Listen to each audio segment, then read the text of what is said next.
Dear students, good morning. आज का topic रहेगा वो है समानता का टॉपिक। ठीक है, इससे पहले आपका जो है चैप्टर था स्वतंत्रता से संबंधित, और बीए फर्स्ट ईयर की क्लास में आज समानता वाला चैप्टर चलेगा।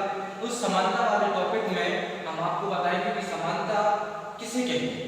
ठीक है, तो बात है समानता की, और समानता का हम अध्ययन करते हैं जिसमें समानता का तात्पर्य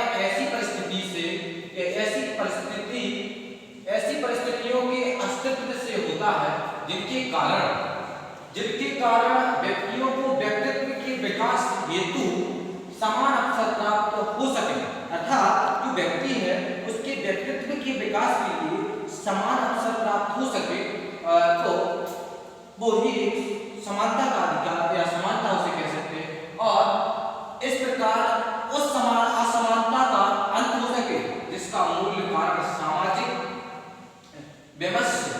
ठीक है, तो अब टॉपिक ये है कि जो समानता है वो किसे कहते हैं। तो समानता जो है, आप कहेंगे समानता का तात्पर्य ऐसी परिस्थितियों से है, जैसे कि ऐसी परिस्थितियों के अस्तित्व से होता है जिनके कारण व्यक्तियों को व्यक्तित्व के विकास हेतु समान अवसर प्राप्त, जैसे समान अवसर प्राप्त हो सके और समाज में असमानता की भावना का अंत हो सके, उसी को आप क्या कह सकते हैं, समानता कह सकते हैं। अर्थात जब व्यक्ति के लिए समाज में, राज्य में एक समानता का अवसर प्राप्त हो, अर्थात जो अपने व्यक्तित्व के विकास करने के लिए उसे समानता के अवसर प्राप्त हो सके, उसी को आप समानता कह सकते हैं।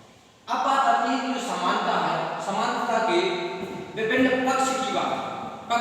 विभिन्न पक्षों की बात है। जैसे समानता है, समानता में कौन कौन से विभिन्न पक्ष है, तो इसमें पक्ष या फिर आयाम, पक्षों को आयाम भी कहते हैं। तो ध्यान रखिए कि पक्ष या आयाम जो है, तो वो समानता के विभिन्न प्रकार के जो आयाम या पक्ष है वो कौन कौन से हैं।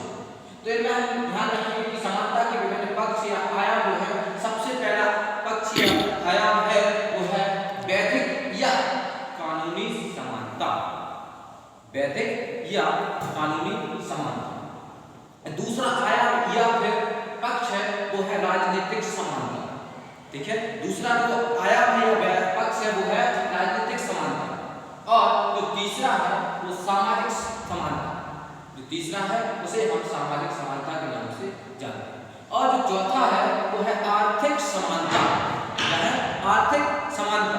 अर्थात अब आपने जो समझे हैं, जो हमने आपको बताया है, वो है आपकी समानता के विभिन्न पक्ष या आयाम, और आयामों को आपने समझा है कितने प्रकार के आयाम हमने बताए हुए, पक्ष बताए हुए चार प्रकार के हमने बताए। एक तो वैधिक या फिर कानूनी समानता, दूसरा आपको बताया राजनीतिक समानता, सामाजिक समानता और आर्थिक समानता।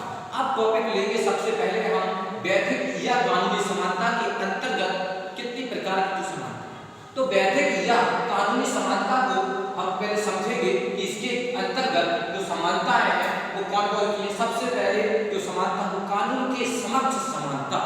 क्या है? कानून के समक्ष समानता। और दूसरी जो है वो है कानून का समान संरक्षण। कैसा? कानून का समान संरक्षण। और इसी के अंतर्गत आता है वो है कर्तव्यों के प्रसंग में समानता। कर्तव्य के प्रसंग में समानता। और नेक्स्ट है करों के निर्धारण में समानता। अर्थात जो है वैधिक या कानूनी समानता के अंतर्गत हम पढ़ रहे हैं वो है, उसके अंतर्गत हमने बताया करों के निर्धारण में समानता। और अब बात आती है कि विवेक संगत के आधार पर भेदभाव मान्य। तो जी हम बता रहे थे आपको वैधिक या फिर कानूनी समानता। ठीक है, कानूनी समानता। अब बात आती है कि जो कानूनी समानता हम आपको बता रहे थे, समानता की बात हो रही थी, तो इसमें जो वैधिक या कानूनी समानता के अंतर्गत जो हमने बताए हैं कि कानूनी जो समानता है वो कितने भागों में आप उसे समझ सकते हैं, वो बता दिया गया है। अब बात आती है कि आपने जो विभिन्न पक्ष थे उनमें से पहला जो वैधानिक या कानूनी समानता उसके बारे में बता दिया। दूसरा जो पक्ष है वो है राजनीतिक समानता। राजनीतिक समानता के अंतर्गत आप पढ़ेंगे तो इसमें सबसे पहला जो समानता का अधिकार है राजनीति के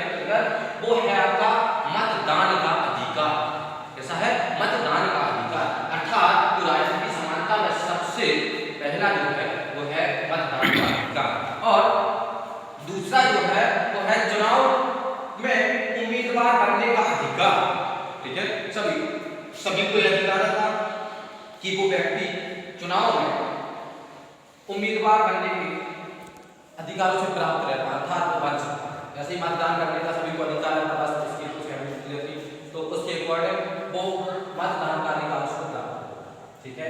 फिर है राजनीतिक समानता के अंतर्गत फिर आता है प्रार्थना पत्र का अधिकार। सब व्यक्ति को समान अवसर है कि वो किसी प्रकार का जैसे प्रार्थना पत्र लिखना कर सकते।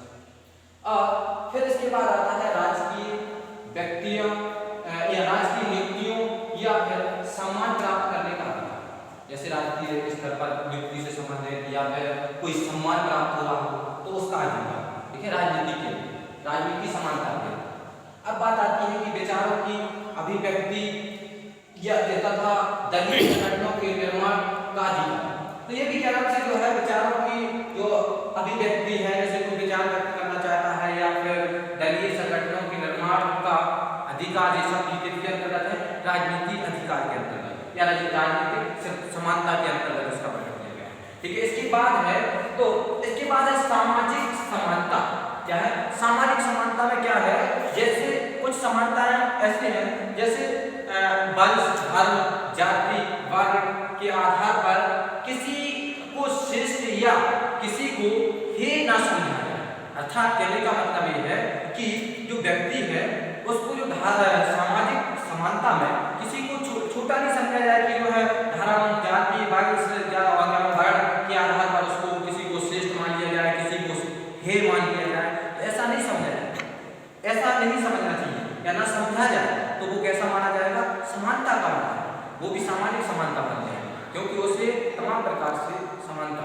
तो वो धर्म, जाति और वर्ण के आधार पर किसी को श्रेष्ठ या फिर हीन अर्थात नीचा ऊंचा किसी को ना माने, अर्थात वो सामाजिक। और स्त्री को पुरुषों से कम अधिकार ना दिए जाए, अर्थात कहने का मतलब जो समाज में स्त्री फीमेल अर्थात स्त्री पुरुष जो रहते हैं उनको जिस प्रकार से पुरुषों को जो अधिकार मिलते हैं उसी प्रकार से समान अधिकार स्त्रियों को, ताकि कहने का मतलब ये है कि जिस प्रकार से स्त्री पुरुष दोनों समाज में रहते हैं उनको जिस प्रकार से पुरुषों को जो सम्मान मिलता है या जो अधिकार मिलते हैं उसी प्रकार से महिलाओं के लिए भी अधिकार और सम्मान मिलना चाहिए, या समान प्रकार से दोनों को एक जैसे ही अधिकार या सम्मान मिलना चाहिए।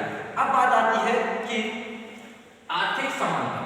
देखो आर्थिक समानता की बात थोड़ी अलग है। कहने का मतलब आर्थिक समानता जो है किसी को विशेष रूप से नहीं है, क्योंकि जैसे पहले अधिकार था क्या नाम से संपत्ति संबंधी अधिकार मतलब जैसे क्या नाम से मौलिक अधिकार और संपत्ति संबंधी अधिकार था, उसे बदल दिया गया था, क्यों हटा दिया गया था, या फिर ऐसा कह सकते कि उसे कानूनी अधिकार का दर्जा दे दिया, क्योंकि इसका मुख्य ये था कि जो आर्थिक समानता है, अगर सभी को समान हो जाएगा तो कोई वर्क नहीं करेगा, काम नहीं करेगा। इसलिए किसी के वेतन भत्ते सब एक नहीं कर सकते, सभी किसी का वेतन एक सा नहीं रहेगा, किसी की स्थिति एक सी रहती है। इसमें ऐसा नहीं हो सकता कि महिलाओं को क्या से वेतन इतना है तो सभी को एक जैसे रहेगी, पुरुषों को ऐसा कोई प्रावधान नहीं है। इसमें जो है आर्थिक स्थिति में सिर्फ बस जो मूल आवश्यकताएं हैं जैसे रहने के लिए, खाने के लिए, फिर पहनने ओढ़ने के लिए इत्यादि जो आवश्यकताएं रहती हैं वही इसमें क्या है इम्पोर्टेंट या फिर महत्व। वही आर्थिक समानता में वही चीजें देखी जाती है व्यक्ति के पास खाने के लिए, पहनने के लिए, ओढ़ने के लिए, एवं कहने का मतलब है खाने पीने रहने इत्यादि चीजों की व्यवस्थाएं। अगर ऐसी व्यवस्थाएं तो ठीक है, आर्थिक समानता यहीं तक सीमित रहती है। बाकी क्या ऐसा नहीं हो सकता कि व्यक्ति को समान वेतन रख दिए जाए, हो सकता वो अगर से यहाँ पर एबिलिटी के अनुसार, ठीक है। तो जिस आर्थिक स्थिति जो है उसमें समानता का जो प्रावधान है वो इस प्रकार से रहा।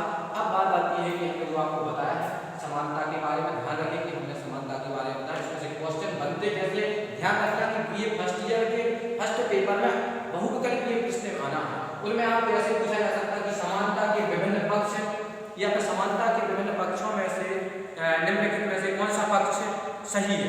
तो आप उसमें कई ऑप्शन यहाँ से दिए होंगे, वहाँ से दिए होंगे, एक ऑप्शन इसमें से भी होगा। तो कहने का मतलब है कि जो ऑप्शन होंगे उसमें से आपको जब विस्तृत रूप में आपने जैसे कहा राजनीतिक समानता है, तो राजनीतिक समानता जैसे आपने टॉपिक लिया उसमें कहा निम्नलिखित में से राजनीतिक समानता का अधिकार कौन सा है, तो उसमें आपको बताना पड़ेगा। उसमें ऑप्शन रहेगा कानून के समक्ष समानता, कानून के समान संरक्षण का अधिकार, इसमें जैसे वैधानिक या कानूनी समानता, और एक ऑप्शन मानेंगे जो आपका राजनीतिक समानता के अंतर्गत आता है। ठीक है, तो विशेष ध्यान रखिए, इनको आपको कंप्लीट कर लेना है। वीडियो के माध्यम से हमने आपको डिफाइन कर दिया, बता दिया गया है और आपको इसकी डेफिनेशन